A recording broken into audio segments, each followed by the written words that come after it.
ശബരിമല കൊടിമരത്തിലെ പുനഃപ്രതിഷ്ഠയുമായി ബന്ധപ്പെട്ടുള്ള സ്വർണ്ണക്കൊള്ള അതിൽ UDF-നോ അല്ലെങ്കിൽ അന്നത്തെ നേതാക്കൾക്കോ യാതൊരു തരത്തിലുള്ള പങ്കുമില്ല എന്നുള്ള കാര്യങ്ങളാണ് പുറത്തു വരുന്നത്. നമ്മൾ തന്നെ ഇതുമായി ബന്ധപ്പെട്ട് ഒരു വീഡിയോ കഴിഞ്ഞ തവണ ചെയ്തു.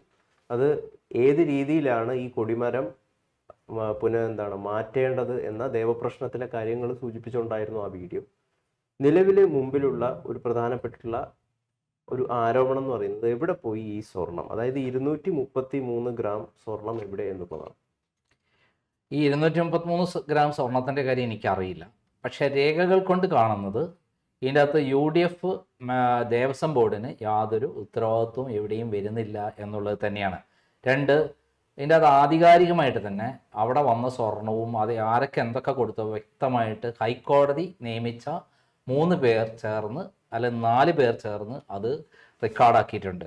അതായത് ഹൈക്കോടതി പറഞ്ഞത് എന്താണ്, വിധി പറഞ്ഞത് എന്താണ്, ഈ കൊടിമരം മാറ്റുന്നതിനുള്ള ഉത്തരവാദിത്തം കൊടുത്തത് Annexer D order and that the construction should be undertaken in the manner stated in paragraph 2 thereon under the supervision of Thiruvabaranam Commissioner, Devasam Chief Engineer General and Advocate ASP Kurup. ഈ 3 പേരുടെ നേതൃത്വത്തിലാണ് അവിടെ ഇതൊക്കെ നടത്തേണ്ടത്. ഈ പറയുന്ന കൊടിമരം മാറ്റി പുതിയ കൊടിമരം കൊണ്ടുവരേണ്ട പരിപൂർണ ഉത്തരവാദിത്വം അവർക്കാണ്, അവരുടെ മേൽനോട്ടത്തിലാണ്. അതെ, അവരുടെ മേൽനോട്ടം അവർക്കാണ് ഉത്തരവാദിത്വം, ദേവസ്വം ബോർഡിനില്ല. ദേവസ്വം ബോർഡിന്റെ കൺട്രോളിൽ നിന്ന് പോയി. ഇപ്പം SIT ആരുടെ കൺട്രോളിലാണ്? ഇപ്പം സ്പെഷ്യൽ ഇൻവെസ്റ്റിഗേഷൻ ടീം ഹൈക്കോടതിയുടെ കൺട്രോളിലാണ്. പിണറായിന്റെ കീഴിലുള്ള പോലീസാണെങ്കിലും അവർക്ക് ഉത്തരവാദിത്വം ആരോടാണ്? ഹൈക്കോടതിനോടാണ്, DGP-നോടൊന്നല്ല. റിപ്പോർട്ടൊക്കെ സാധാരണ പോലെ കൊടുക്കേണ്ടി വരും. പക്ഷേ ഹൈക്കോടതി നിരീക്ഷണത്തിലുള്ളപ്പോൾ ഹൈക്കോടതി പറഞ്ഞാൽ അവർക്ക് മാത്രമാണ് ഉത്തരവ്, അവർ മേൽനോട്ടം വഹിക്കണം. ഇപ്പൊ എന്തെങ്കിലും കാണാതെ ആയാൽ ആർക്കാ ഉത്തരവാദിത്തം വരിക? ഈ 3 പേർക്കാണ്. കൂടാതെ അന്നത്തെ എല്ലാ ഇത്തരം കാര്യങ്ങളിലും പ്രധാന ചടങ്ങുകളിലും മേൽനോട്ടം വഹിക്കേണ്ട ആരാണോ അറിയോ? സ്പെഷ്യൽ കമ്മീഷണറാണ്. അതാരാണ്? പത്തനംതിട്ട ഡിസ്ട്രിക്ട് ജഡ്ജാണ്. പത്തനംതിട്ട ഡിസ്ട്രിക്ട് ജഡ്ജും അടക്കം ഈ 4 പേരുടെ മേൽനോട്ടത്തിലാണ് ഈ കാര്യം നടന്നിട്ടുള്ളത്. ഇവിടെ എത്ര 260 ഗ്രാം സ്വർണം കാണാതെ എന്നാണോ പറയുന്നത്? അതെന്താണെന്നുള്ളത് വ്യക്തമല്ല. പക്ഷെ ഇവിടെ വളരെ വ്യക്തമായി ഇവിടെ കിട്ടിയ സ്വർണത്തിൻ്റെ കണക്കുകൾ പറയുന്നുണ്ട്. അത് ഞാൻ വായിക്കാം. അതായത് ഇതിനകത്ത് ഈ ഫിനിക്സ് ഇൻഫ്രാസ്ട്രക്ചർ പ്രൈവറ്റ് ലിമിറ്റഡിൻ്റെ പൂർണ്ണ ചെലവിൽ തിരുവാഭരണം commissioner S Parvathi, chief engineer G Muralikrishnan, advocate commissioner ASP Kurup എന്നിവരുടെ മേൽനോട്ടത്തിൽ സ്വർണ്ണ കൊടിമരം നിർമ്മാണം പൂർത്തിയാക്കുന്നതിന് ഉത്തരവായിട്ടുള്ളത് ആര്? ഹൈക്കോടതി. സൂചന 3 പ്രകാരം copper, granite and called plating എന്നീ വർക്കുകൾക്കായി ശ്രീ അനന്തൻ ആചാരി പരിമല, ശ്രീ സദാശിവൻ ആചാരി ചെങ്ങന്നൂർ, ബാലകൃഷ്ണ ആചാരി മധുരൈ എന്നിവരെ ചുമതലപ്പെടുത്തിയിരുന്നതുമാണ്. അത് പ്രകാരം സ്വർണ്ണ കൊടിമരത്തിന്റെ വാഹനം, അഷ്ടദിക് പാലകർ എന്നിവ 13/3/2017 അനന്തൻ ആചാര്യയുടെ പരിമലയിലുള്ള പണിശാലയിൽ വെച്ച് പാർക്കുകയും കൊടിമരത്തിന്റെ സ്വർണ്ണപ്പണികൾ പമ്പയിൽ ഗസ്റ്റ് ഹൗസിന് സമീപം പ്രത്യേകം തയ്യാറാക്കിയ താൽക്കാലിക പണിശാലയിൽ വെച്ച് നടത്തിയിട്ടുള്ളതുമാണ്. പണികൾ ആരംഭിച്ചതു മുതൽ chief engineer general, chief vigilance officer, advocate commissioner എന്നിവരുടെ സാന്നിധ്യം ലഭിച്ചിട്ടുള്ളതാണ്. എന്ത് കാര്യം നടന്നു അവരാണ് ഉത്തരവാദിത്വം. കൊടിമരത്തിന്റെ ചെമ്പു പറകളുടെയും മറ്റു ഉരുപ്പടികളുടെയും നിർമ്മാണത്തിന്റെ ആവശ്യത്തിലേക്ക് ദേവസ്വം ബോർഡ് ഓഫീസിലെ 20/12/2016 ROC 852/15M നമ്പർ ഉത്തരവ് പ്രകാരം തിരുവാഭരണം കമ്മീഷണറുടെ സ്റ്റോക്കിൽ നിന്ന് 1 കിലോ 960 ഗ്രാം വെള്ളി കോൺട്രാക്ടർ PP അനന്തൻ ആചാര്യെ ഏൽപ്പിച്ചിട്ടുള്ളതാണ്. അഷ്ടദിക് പാലകർ വാഹനം എന്നിവ വാർക്കുന്നതിലേക്ക്, കൊടിമരത്തിന് മുകളിൽ വെക്കുന്ന സാധനമാണ്, ദേവസ്വം ബോർഡ് ഓഫീസിലെ 8/3/2017 ROC 852/15M നമ്പർ ഉത്തരവ് പ്രകാരം തിരുവാഭരണം കമ്മീഷണറുടെ സ്റ്റോക്കിൽ നിന്ന് 15 കിലോ വെള്ളിയും കോൺട്രാക്ടർ PP അനന്തൻ ആചാര്യെ ഏൽപ്പിക്കുകയും 30 കിലോ ചെമ്പും കൂടി ചേർത്ത് ആകെ 45 കിലോ ഉപയോഗിച്ച് ഐറ്റങ്ങൾ വാർത്ത് കഴിഞ്ഞപ്പോൾ 36 കിലോ 744 ഗ്രാം തൂക്കം കാണപ്പെടുകയും 1 കിലോ 25 ഗ്രാം ഉരുക്ക് ശിഷ്ടം കഴിച്ച് 7 കിലോ 231 ഗ്രാം പണിക്കുറവ് വന്നിട്ടുള്ളതാണ്.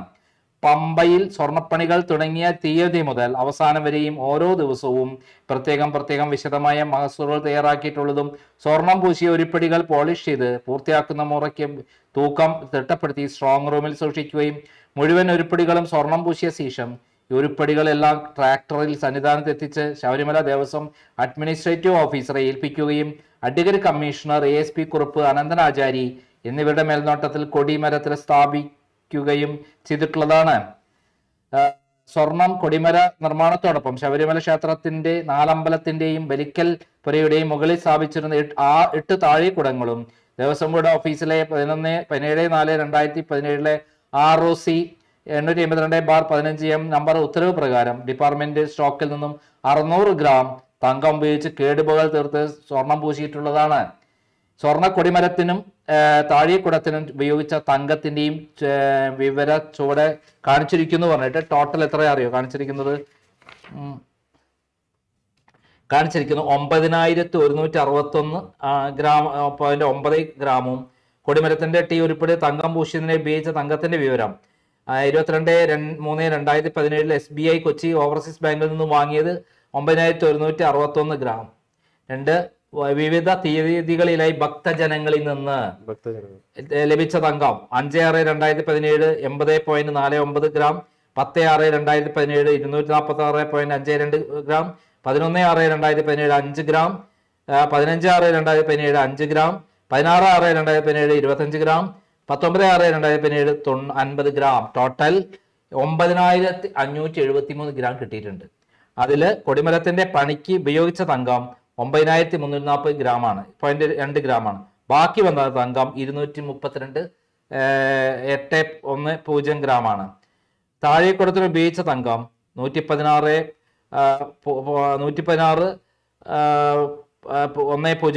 പണിക്കുറവ് 116 ഗ്രാം. താഴെക്കുടത്തിന് ഉരുപ്പടികൾ തങ്കം പൂശിയതിന്റെ വിവരമുണ്ട്. അതായത് ടോട്ടൽ 9573 ഗ്രാം തങ്കമാണ് കിട്ടിയത്. അതായത് 9161 412 ഗ്രാം കിട്ടിയതും. അങ്ങനെ അതിന്റെ കണക്കെല്ലാം കഴിഞ്ഞിട്ട് താഴെക്കുടത്തിന് ഉരുപ്പടികൾ തങ്കം പൂശിയതിനെ ഉപയോഗിച്ച തങ്കത്തിന്റെ വിവരം 8/6/2017 തിരുവാഭരണ കമ്മീഷണർ സ്റ്റോക്കിൽ നിന്നെടുത്ത 600 ഗ്രാം. കൊടിമരത്തിന് ഉപയോഗത്തിന് ശേഷം ലഭിച്ചത് 116 മില്ലിഗ്രാം. ആകെ വരവ് 716.100 മില്ലിഗ്രാം. താഴെക്കുടത്തിന് തങ്കം പൂശിയതിന് ഉപയോഗിച്ചത് 681.2960 ഗ്രാം. തങ്ക ഫോയിൽസ് ബാലൻസ് 6.230. Total 686.49 gram. പണിക്കുറവ് 29.610 ഗ്രാം.